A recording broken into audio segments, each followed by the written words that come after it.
வணக்கம். ப்ரைஸ் த லார்ட். சின்ன வயசில் நம்ம எல்லாரும் ஒரு கதை கேட்டிருப்போம்.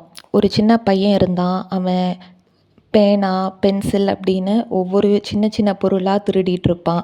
வீட்டுக்கு வரும்போது அவங்க அம்மா அவனை திட்டவே மாட்டாங்க. அதுக்கப்புறம் அவன் வளர்ந்து பெரிய பையன் ஆனதுக்கப்புறம் நிறைய சைக்கிள், பைக் அப்படியெல்லாம் பெரிய லெவலில் அவன் திருடி, அதுக்கப்புறம் நிறைய வழக்குகளில் சிக்கி தூக்கில் அவனை போட போகிறப்போ கடைசி ஆசை உனக்கு என்னன்னு சொல்லி கேட்பாங்க. அவன் சொல்லுவான், என்னுடைய அம்மாவையும் தூக்கில் போடணும். ஏன்னா இதெல்லாம் தப்புன்னு என்னை சின்ன வயசில் அவங்க கண்டிக்கலை. நான் செய்கிறது தான் கரெக்டுன்னு சொன்னப்போ நான் அப்படியே நினச்சி இதெல்லாம் பாவம், இதெல்லாம் தப்புன்னு தெரியாமல் வளர்ந்தவன், அதனால் அவங்களையும் தூக்கில் போடணும் அப்படின்னு ஒரு கதை நம்ம கேட்டிருப்போம். அது நீதிமொழிகள் 3ஆம் அதிகாரம் 12ஆம் வசனம்.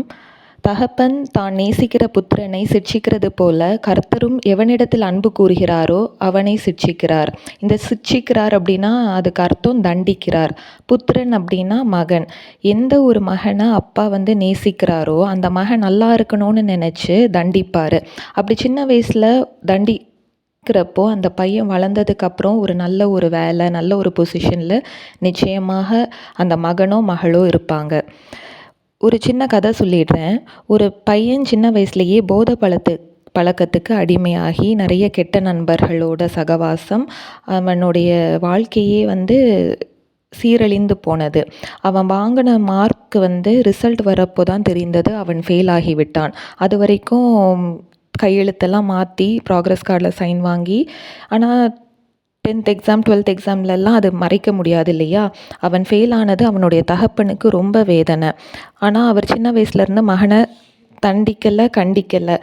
ஏன்னா உறவினர்கள் எல்லார்கிட்டேயும் அவங்க பகையோடு இருந்தாங்க. அப்போது மகன் ஃபெயில் ஆகிவிட்டான் என்று தெரிந்தால் எல்லாரும் கேலி பண்ணுவாங்களே அப்படின்னு இந்த விஷயத்தை நம்ம மறைச்சிடணும், பையன் பாஸ் ஆகிட்டான் என்று சொல்லணும், நம்ம சொல்கிறத தான் எல்லாரும் ஊரார் நம்புவார்கள் என்று போலியாக நடித்து எல்லார்கிட்டேயும் என் பையன் இப்படி வேலையில் இருக்கிறான் அப்படியெல்லாம் பொய் சொல்லி ஒரு போலியான ஒரு வாழ்க்கையை வாழ்ந்துட்டு இருந்தாங்க. அவனுக்கு யார் பொண்ணு கொடுப்பாங்க அப்படின்னு அவனுக்கு யோசிச்சுட்டு இருக்கிறப்போ தரகருக்கு லஞ்சம் கொடுத்து என் மகனை பற்றி விசாரிக்காதவாறு பார்த்து கொள்ளுங்கள்னு சொல்லி ஒரு ஏழை பெண்ணையும் மனம் முடிச்சு வைத்தாங்க. அந்த கணவன் போதைக்கு அடிமை, வீட்டை நடத்தி செல்ல அறியாத பேதை அப்படின்னு உணர்ந்தவள் விவாகரத்து வாங்கி சென்று விட்டாள். அப்பொழுது அந்த தந்தை மகனை எதுவுமே குறை சொல்லாமல், அந்த பெண்ணின் சுபாவம் சரியில்லை, என் மகன் நல்லவன் என்று மகனுக்கு சப்போர்ட் பண்ணி கொண்டு இருந்ததால் இந்த மகன் திருந்துவதற்கான ஒரு வாய்ப்பே இல்லாமல் போனது. உலகத்தில் அவனுக்கு வாய்த்த அந்த தந்தைக்கு மகன் மேல் உண்மையான பாசம் இல்லை. ஒரு சமுதாயத்திற்காக அவர் போலியாக நடித்த ஒரு தந்தை. உண்மையான அன்பும் பாசமும் உள்ளவர் பரலோக தந்தை. ஏன்னா உண்மையாக பாசம் இருந்தால் தண்டித்து நல்வழியில் வாழ செய்திருப்பார் அந்த உலகத்தின் அப்பா. பிரம்பை கையாளாதவன் தன் மகனை பகைக்கிறான் என்று நீதிமொழிகளில் ஒரு வசனம் இருக்குது. அதாவது அந்த போலியான அன்பு அந்த மகன் வாழ்க்கையே அழித்து விட்டது. அதே போல் நம்ம வாழ்க்கையில் நம்ம வழி விலகி போகிற டைமில், நம்ம தவறு செய்யும் வேளையில், ஆண்டவருக்கு பிரியமில்லாத விஷயங்கள் செய்கிறப்போ ஏசப்பா என்ன செய்கிறாரு, லைட்டாக ஒரு அடி கொடுப்பாரு. ஏனென்றால் அவர் ஒரு நல்ல தகப்பன்.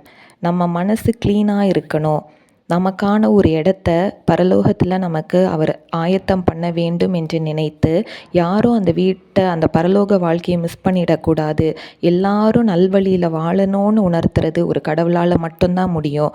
ஒரு உலகத்தின் அப்பாவால் அது முடியாது. உலக அப்பாவை விட அதிக நேசம் உள்ளவர் நம் ஆண்டவர்.